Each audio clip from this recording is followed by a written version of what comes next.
If you feel like your riffs sound too plain or predictable, there's one simple trick that can instantly add depth and complexity to your playing. And the best part is, all it takes is adding one single note. A droning note is just a sustained open or fretted string that rings out while you're playing other notes or chords around it. You've likely heard this in anything from punk to shoegaze or even country music. It can add tension, dissonance and a really unique sound to your riffs, bass lines or chords.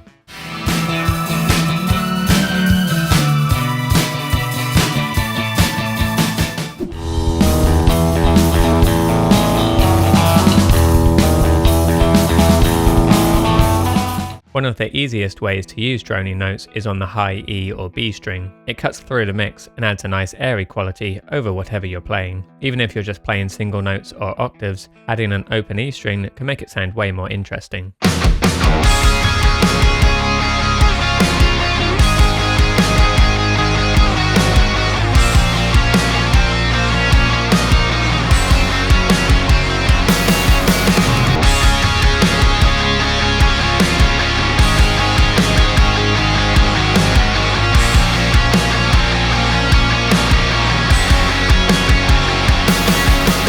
On the other end, droning on the low strings, like keeping an open E, A or D string ringing out, can add a really thick, heavy feel. This works great when you're trying to add more to your sound, working within limitations like only having a single guitar player or a minimalist arrangement. The slight clash between notes creates tension, which is exactly what makes a riff stand out. For instance, here I'm simply playing an octave, but I've decided to let the open A string ring out. As I move from A to A flat, you hear the added dissonance created by the proximity of the notes.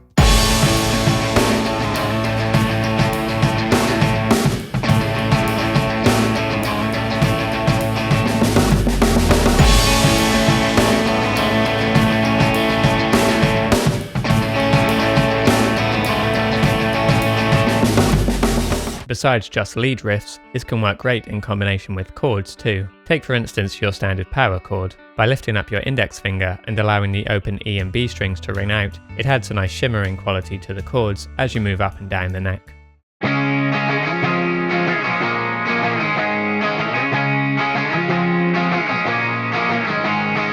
You can also do this with common cowboy chord shapes, like an E major, where you can take advantage of both the low E string and the open B and high E strings.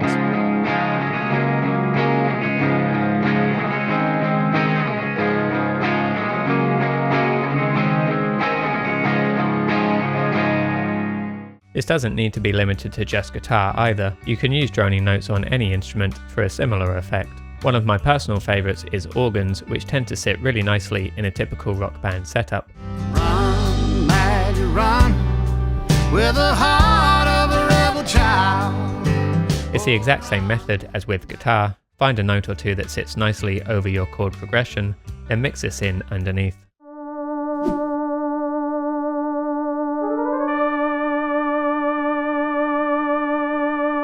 If you're mine, love like ours is hard to find. Girl, I still can't. Using the first or fifth notes of the key you're playing in is a good starting point, though you can try other, more colourful notes to add more dissonance to your song. If you want to take this even further, check out this video where I show you how to layer sounds underneath your guitars to make your songs hit harder.